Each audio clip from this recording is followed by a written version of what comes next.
नमस्कार, मैं हूं हरिशंकर व्यास। सेंट्रल हॉल में आपका स्वागत है। भारत पाकिस्तान रिश्तों में बर्फ पिघली है। प्रधानमंत्री नरेंद्र मोदी और नवाज शरीफ में पेरिस में बात हुई। बैंकॉक में दोनों देशों के सुरक्षा सलाहकार मिले। विदेश मंत्री सुषमा स्वराज अफगानिस्तान पर बुलाई बैठक के बहाने पाकिस्तान में है। वे वहां खूब मेल मुलाकात करेगी। इस सबसे चर्चा चली है कि नरेंद्र मोदी सरकार ने पाकिस्तान के प्रति नीति में पलटा मारा है। कांग्रेस ने सरकार पर हमला बोला है, कहा है कि बताए क्या चल रहा है। कई जानकार मानते हैं कि मोदी सरकार ने बातचीत शुरू करके अच्छा किया। ध्यान रहे, प्रधानमंत्री नरेंद्र मोदी ने अपने शपथ कार्यक्रम में प्रधानमंत्री नवाज शरीफ को बुलाया था। वह रिश्तों में गर्मजोशी से शुरुआत थी, मगर बाद में कश्मीर के अलगाववादी हुर्रियत नेताओं की पाक सरपरस्ती से मामला गड़बड़ाया। भारत को पाकिस्तान से संवाद बंद करना पड़ा। सीमा नियंत्रण रेखा पर पाकिस्तान की गोलाबारी से भी बात बिगड़ी। मतलब पाकिस्तान का परंपरागत रुख रहा तो मोदी सरकार को सीमा पर जैसे को तैसा की नीति अपनानी पड़ी, इसलिए बातचीत बिखर गई। पाकिस्तानी नेताओं ने विश्व नेताओं के बीच और संयुक्त राष्ट्र में हल्ला किया। भारत में शोर हुआ कि बिना बातचीत के क्या बनेगा। सो प्रधानमंत्री नरेंद्र मोदी ने पेरिस की आकस्मिक मुलाकात से रीति नीति बदली, पाकिस्तान से संवाद शुरू किया है। सवाल है, यह खानापूर्ति है या किसी ब्लूप्रिंट में सुविचारित कूटनीति? आज इस पर चर्चा है, मगर उससे पहले गपशप और खास सुर्खियां। शुरुआत सियासी गपशप से करते हैं।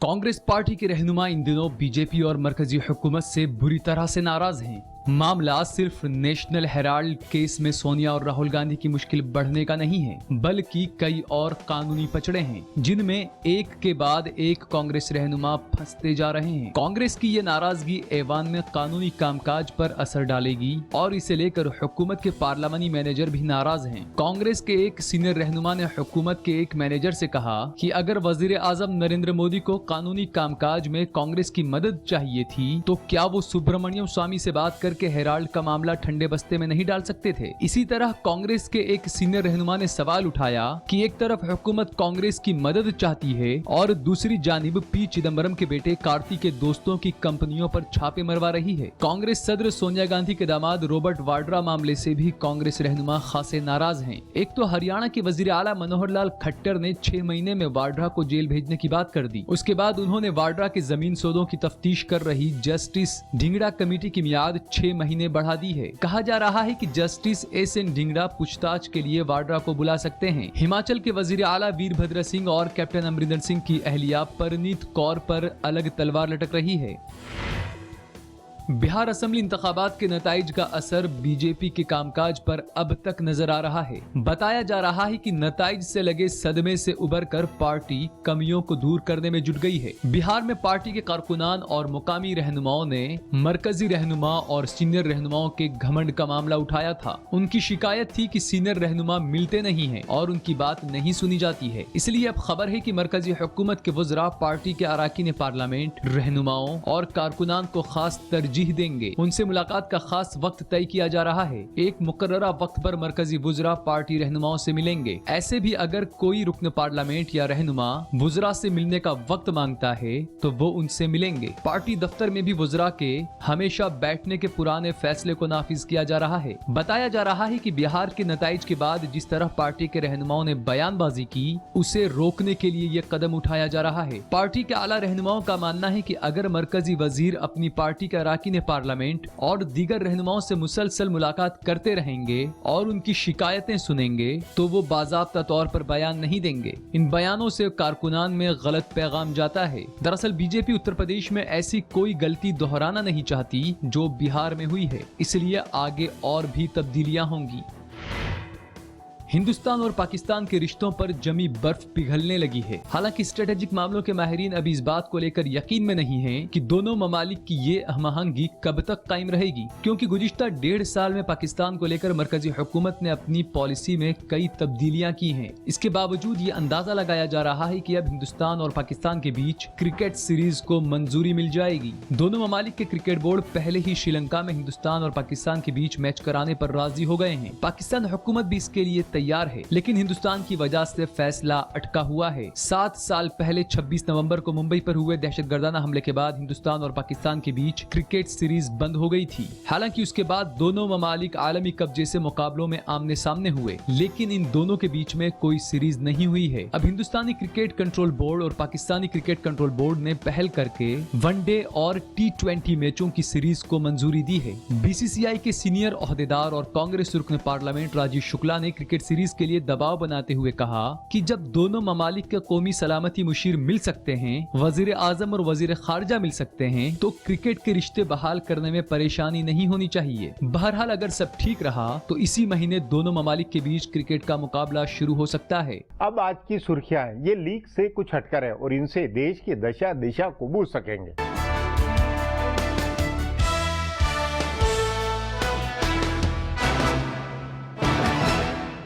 कांग्रेस सरबराह सोनिया गांधी ने मरकजी हुकूमत और भारतीय जनता पार्टी के साथ टकराव का मौक़िफ़ दिखाते हुए कहा है कि वो किसी से नहीं डरती हैं। नेशनल हेराल्ड अखबार के मामले में निचली अदालत के समन पर रोक लगाने की अर्जी हाई कोर्ट से मुस्तरद होने के एक दिन के बाद आज सोनिया गांधी ने कांग्रेस पार्टी के मेंबरान पार्लियामेंट और सीनियर लीडरान के साथ मीटिंग की। इसके बाद उन्होंने कहा कि वो इस मामले को अदालत पर छोड़ती हैं। वो चाहती हैं कि अदालत ही फैसला करे। उन्होंने जोर कर इस बात से इनकार किया है कि वो परेशान हैं। सोनिया गांधी ने कहा, मुझे क्यों परेशान होना चाहिए, जैसा कि मैंने अपने दोस्तों से कहा था। मैं इंदिरा गांधी की बहू हूँ और किसी से नहीं डरती हूँ। गुज़िश्ता हफ्ते सोनिया गांधी अपने मेडिकल चेकअप के लिए बैरून मुल्क गई थी। इस मामले में अदालत उस्मा से रोक लगवाने के बजाय अब कांग्रेस लीडरान ने अदालत में पेश होने का फैसला किया है। कांग्रेस के नायब सदर राहुल गांधी ने भी हुकूमत के तई हमलावर मौक़िफ़ अख्तियार किया है। पार्टी मेंबरान पार्लियामेंट के साथ मीटिंग के बाद आज राहुल गांधी ने नेशनल हेराल्ड मामले को सियासी बदले के जज्बे पर मबनी करार दिया। राहुल ने मोदी हुकूमत पर हमला करते हुए कहा कि वो मुझको सवाल पूछने से रोकना चाहते हैं, लेकिन मैं सवाल पूछना चाहता हूँ। राहुल ने कहा कि वो कल पार्लियामेंट में जाकर अपनी बात रखेंगे। आज राहुल गांधी को तमिलनाडु में सैलाब मुतासरा इलाकों का जायजा लेने के लिए जाना था, इसलिए वो चेन्नई चले गए। चेन्नई में राहुल गांधी ने राहत और इमदादी कामों का जायजा लिया और कहा कि सैलाब और इमदाद पर सियासत नहीं होनी चाहिए। दिल्ली की पटियाला हाउस कोर्ट ने नेशनल हेराल्ड मामले की समाअत को मुलतवी कर दिया है। अगली समाअत 19 दिसंबर को होगी। अदालत ने अगली तारीख पर सोनिया और राहुल गांधी दोनों को हाजिर होने के लिए कहा है। सोनिया और राहुल गांधी की जानिब से अदालत में पेश हुए सीनियर वकील अभिषेक मनु सिंघवी ने दोनों लीडरान के लिए आज की पेशी से इस्तिस्ना दिए जाने का मुतालबा किया। इस पर अदालत ने मामले की समाअत 19 दिसंबर के लिए मुलतवी कर दी और अगली तारीख पर पेश होने के लिए कहा। सिंघवी ने कहा कि दोनों रहनुमा अदालत के सामने पेश होने के लिए तैयार हैं। इससे पहले कल दिल्ली हाई कोर्ट ने निचली अदालत के समन को मुस्तरद करने के लिए सोनिया व राहुल गांधी की जानिब से दाखिल की गई अर्जी को खारिज कर दिया था। इसके बाद सोनिया ने कहा था कि वो हाई कोर्ट के फैसले के खिलाफ अदालत उस्मा में जाएंगे, लेकिन इसके बदले कांग्रेस ने पेशी के लिए अगली तारीख मांग ली है। अदालत से इस्तिस्ना मिलने के बाद राहुल गांधी चेन्नई के दौरे पर चले गए। नेशनल हेराल्ड मामले में कांग्रेस सरबराह सोनिया गांधी और पार्टी के नायब सदर राहुल गांधी को निचली अदालत में पेश होने के लिए कहे जाने के एक दिन के बाद आज कांग्रेस मेंबरान पार्लियामेंट ने राज्यसभा में जोरदार हंगामा किया, जिसकी वजह से ऐवान की कार्रवाई बार बार मुलतवी हुई। कांग्रेस अरकान ने कहा कि इस मामले में सियासी बदले के जज्बे से काम किया जा रहा है। हालांकि हुकूमत ने पार्लियामेंट में कहा कि इस मामले में हुकूमत को कोई लेना देना नहीं है। हुकूमत ने कांग्रेस अरकान पर अदालती अमल में मुदाखलत करने का इल्जाम आयद किया। पार्लिमानी उमूर के वजीर वेंकैया नायडू ने कांग्रेस के हंगामे को गैर अखलाकी और गैर जमहूरी करार दिया। पार्लिमानी उमूर के ममलिकती वजीर मुख्तार अब्बास नकवी ने कहा कि मसला अदालत के फैसले को लेकर है, हुकूमत को लेकर नहीं है। कांग्रेस को अदालती फैसले का एहतराम करना चाहिए और कानून के मुताबिक काम करना चाहिए। दिल्ली में ट्रैफिक का मसला कितना संजीदा है, इसका अंदाजा मरकजी वजीर बराए ट्रांसपोर्ट नितिन गडकरी को भी हुआ है। उन्होंने खुद बताया है कि पीर के रोज वो 2 घंटे तक जाम में फंसे रहे। इसके बाद उन्होंने NHAI के अफसरान की मीटिंग बुलाई और मसले का जल्द से जल्द हल तलाश किए जाने की हिदायत की। गडकरी ने कहा कि मरकजी हुकूमत दिल्ली की हुकूमत के साथ मिलकर इस मसले का हल निकालेगी। उन्होंने कहा कि अगले 1.5 साल में जाम के मसले को आधा कर लिया जाएगा। हुकूमत दिल्ली ने भी जाम और माहौलियाती आलूदगी को खत्म करने के लिए ऑड और इवन नंबरात को लेकर जो ज़ाब्ता तैयार किया है, उस सिलसिले में रियासत के वज़राए ट्रांसपोर्ट भी मरकजी वजीर नितिन गडकरी से मिलने वाले हैं। फिलहाल अब एक ब्रेक है, फिर खुलासा होगा।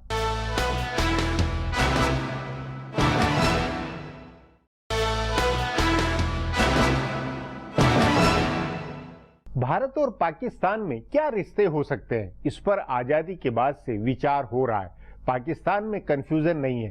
पाकिस्तान राष्ट्र राज्य का मकसद कश्मीर को भारत से छीनना है। इसी जुनून में उसने युद्ध किए, कूटनीति की, अलगाववाद भड़काया, आतंकवाद फैलाया। इसलिए उसकी मंशा के आगे सोचने व दुविधा का मसला भारत का है। इस पर आगे चर्चा करें उससे पहले देखें मेरा ये खुलासा।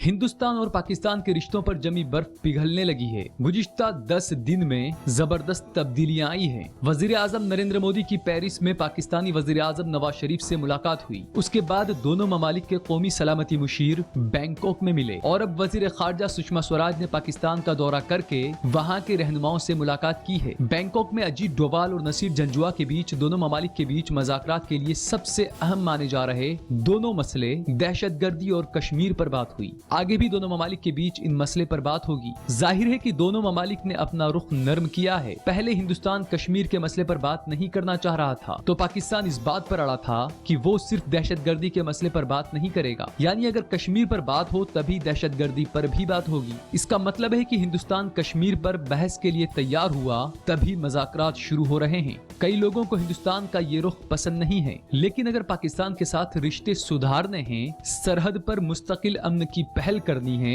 और दहशतगर्दी से मजबूती से निपटना है, तो पाकिस्तान के साथ बात करनी होगी। हिज़्ब इख्तिलाफ में रहते हुए बीजेपी ने क्या कहा और उसका क्या स्टैंड था, उसे याद करने का वक्त अभी नहीं है। रिवायती और सोशल मीडिया में इस बात की काफी बहस हो रही है कि नरेंद्र मोदी ने तब क्या कहा था और अब क्या कर रहे हैं। इस बात की भी बहस है कि इख्तिदार में आने के बाद मोदी हुकूमत 3 बार पाकिस्तान से रिश्तों को लेकर पॉलिसी में स्टैंड बदल चुकी है। लेकिन अगर बोली और गोली साथ साथ नहीं चलने की बात कहने वाली बीजेपी और उसकी हुकूमत पाकिस्तान से बातचीत के लिए तैयार है, तो इसे अच्छा कदम मानना चाहिए। पाकिस्तान ने भी अपनी तरफ से पहल की। बर्तानिया में वजीर आजम डेविड कैमरन के साथ बातचीत में नवाज शरीफ ने कहा कि पाकिस्तान बिना शर्त मुज़ाकरात के लिए तैयार है। उसके बाद ही दोनों तरफ से पहल शुरू हुई। पाकिस्तान ने और भी मसलों पर संजीदगी दिखाई है। ये सही है कि उसने मुंबई हमलों को अंजाम देने वाले साजिशकारों पर सख्त कार्रवाई नहीं की है या हाफिज सईद पर काबू नहीं किया है, लेकिन अपने मुल्क से दहशतगर्दों का सफाया करने की उसने संजीदगी से मुहिम छेड़ी है। उसे इसका खामियाजा भी भुगतना पड़ रहा है। उसके यहाँ भी आए दिन दहशतगर्दाना वारदातें हो रही हैं, इसलिए भी पाकिस्तान की बेचैनी बढ़ी है। इसी बीच IS को खत्म करने के लिए दुनिया भर के ममालिक मुत्तहिद हुए हैं और सीरिया इराक में जबरदस्त जंग छिड़ी है। ऐसे में सबसे पहले ज्यादा मुस्लिम आबादी वाले 2 मुल्क हिंदुस्तान और पाकिस्तान खुद को मुस्तहकम नहीं रख सकते हैं। उन्हें अपनी पोजीशनिंग करनी पड़ेगी। अगर ये दोनों मुल्क सीधे अमेरिका, रूस, बर्तानिया और फ्रांस की जंग में नहीं शामिल होते हैं, तब भी इन्हें आपस में बात करके दहशतगर्दी के मुश्तरका खतरे के खिलाफ मजबूत और फैसलाकुन जंग छेड़नी होगी। दोनों ममालिक के बीच मुज़ाकरात शुरू होने के पीछे कहीं न कहीं ये पहलू भी है कि दहशतगर्दी के खिलाफ मुश्तरका जंग छेड़नी है। हालांकि इस दौरान पाकिस्तान को ये यकीनी बनाना होगा कि उसकी जमीन से हिंदुस्तान मुखालिफ सरगर्मियां नहीं चलनी चाहिए। उसे ये भी यकीनी बनाना होगा कि सियासी और फौजी क़यादत एक साथ रहे, तभी हिंदुस्तान का यकीन बढ़ेगा। अब एक ब्रेक है, उसके बाद भारत पाकिस्तान रिश्तों पर चर्चा करेंगे।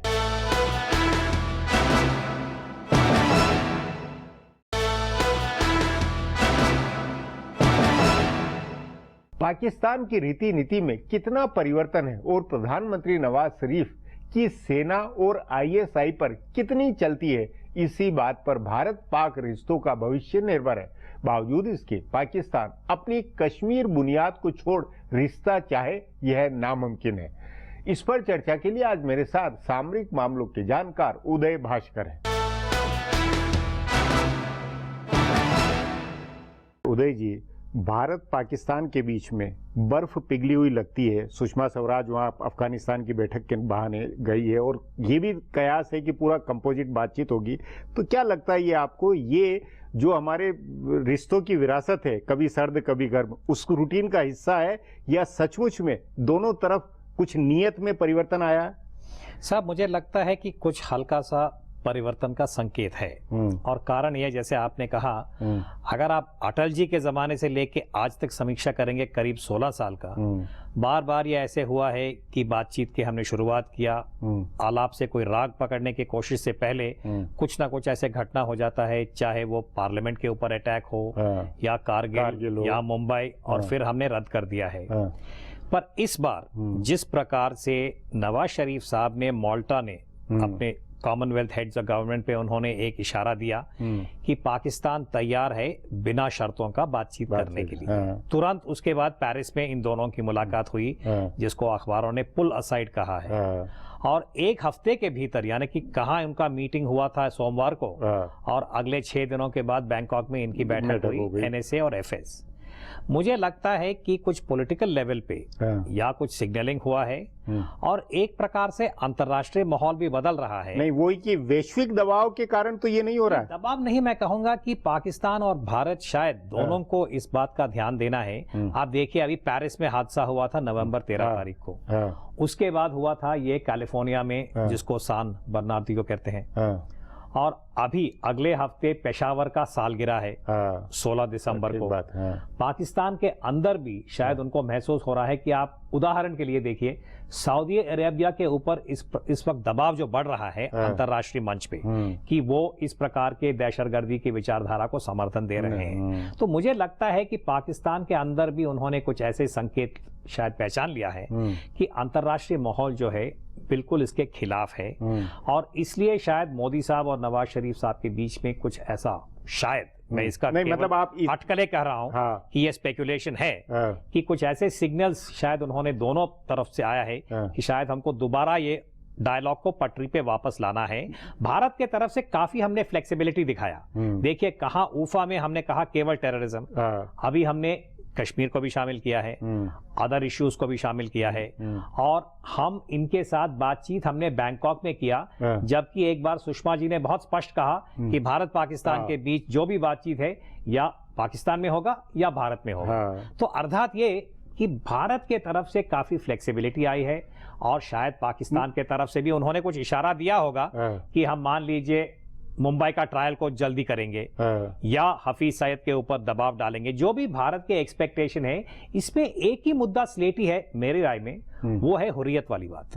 यानी कि पिछली बार जब हमने फॉरेन सेक्रेटरी एनएसए का टॉक्स को रद्द किया था, वो इस मुद्दे पे था कि पाकिस्तान जो है हुर्रियत के नेताओं से बात करना चाहता है। ये अभी तक जो भी हमने सुना है औपचारिक रूप से स्टेटमेंट में नहीं है। जहां तक दिल्ली में आप जानते हैं, आप तरह तरह के आपको ग्रेप वाइन की जो बात होती है, ग्रेप वाइन के ऊपर भी किसी ने इस प्रकार से स्पष्ट नहीं किया कि हुर्रियत के ऊपर क्या एग्रीमेंट है। नहीं, लेकिन आपकी बात से लबोलुआब में ये निकलता है कि पाकिस्तान के अंदर आतंकवाद को लेकर अब गंभीरता से बनी है और उसमें वो सीरियसली भारत को सहयोग करने को तैयार है, और भारत में नरेंद्र मोदी कश्मीर को लेकर भी बात करने को तैयार है। ये बुनियादी 2 परिवर्तन है। ये मुझे लगता है साहब, मैं विश्लेषक हूं, मुझे लगता है कि पाकिस्तान समझ रहा है कि नहीं, लेकिन पास जो स्पेस है वो सिकुड़ रहा है, लेकिन पॉलिटिकल और डिप्लोमेटिक। लेकिन पाकिस्तान क्या कश्मीर को लेकर कुछ लचीला बन सकता है? शायद वापस हम वही जो मनमोहन सिंह साहब और मुशर्रफ साहब के बीच में जो बातचीत हुई थी 4 पॉइंट, मुझे लगता है कि उसी दायरे में शायद हम दोबारा कुछ नेगोशिएशन की बात करेंगे, क्योंकि व्यास साहब आप जानते हैं, आपने इतने पापड़ बेला है इंडिया पाकिस्तान के बारे में, जो ऑप्शंस हैं वो काफी लिमिटेड है। यानी कि मैं समझता हूं कि भारत के तरफ से कोई नहीं चाहता है कि हम जंग की दिशा में जाएं।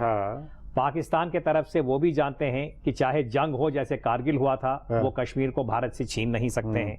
तो जो भी है स्पेसेस काफी लिमिटेड मतलब आपका ये मानना है कि व्यवहारिक रियलिज्म दोनों तरफ इस समय बहुत गंभीरता से आया हुआ है, अंतरराष्ट्रीय माहौल में जो माहौल ने बनाया वो भी इंपॉर्टेंट है। और इसमें मैं दोबारा कहूंगा, शायद हमारे देश में हमने सऊदी अरेबिया के ऊपर इस वक्त जो निगरानी है विश्व का, शायद हमने उसका अंदाजा नहीं लिया है, और उसका जो सिग्नल है शायद पाकिस्तान ने पहचान लिया है कि इंटरनेशनल ओपिनियन जो अभी तक काफी एक प्रकार से सऊदी अरेबिया के साथ था, डोंट आस्क डोंट टेल, पर अभी आप देखिए पिछले हफ्ते मैंने सारे ब्रिटेन के पेपर, अमेरिका के पेपर, टेलीविजन के ऊपर Saudi Arabia is the core of Islamic state ideology, यानी कि उनके ऊपर खुलेआम आरोप लगा रहे हैं। तो मुझे लगता है कि सऊदी अरेबिया को अगर आइसोलेट किया जाए आइडियोलॉजी तो अपने आप पाकिस्तान गिरता है, अपने आप पाकिस्तान गिरता है। ये मेरा एनालिसिस है इसके बारे में। नहीं, लेकिन फिर बुनियादी मेरा सवाल यही कि पाकिस्तान की बुनावट या उस राष्ट्र राज्य का जो धर्म है एक तरह से जो चला आ रहा है,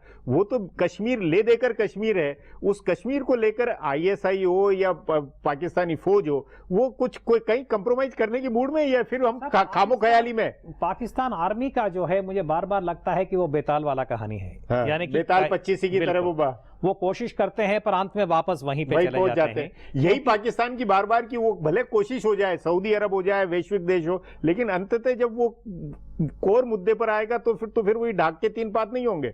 इसके लिए शायद ये दोबारा मैं कहूंगा, मेरा पर्सनल व्यू ये है कि इस वक्त जब तक पाकिस्तान को सऊदी अरेबिया, चीन तथा अमेरिका से मजबूत तरीके से जब तक उनको समर्थन मिल रहा है, वो भारत के खिलाफ आंखें दिखा रहे थे। तो अगर ये तीनों ने उसे घेर लिया तो परिवर्तन पाकिस्तान फौज का भी होगा। जी, बातचीत को यहीं समाप्त करेंगे। प्रोग्राम में आने के लिए बहुत बहुत धन्यवाद। हमारा प्रोग्राम अब यहीं खत्म होता है। आग्रह है कि प्रोग्राम पर अपनी राय hsvyas@nayaindia.com पर ईमेल करके बताएं, या hsvyas@twitter पर जाहिर करें। अब कल फिर मिलेंगे इसी चैनल पर इसी समय।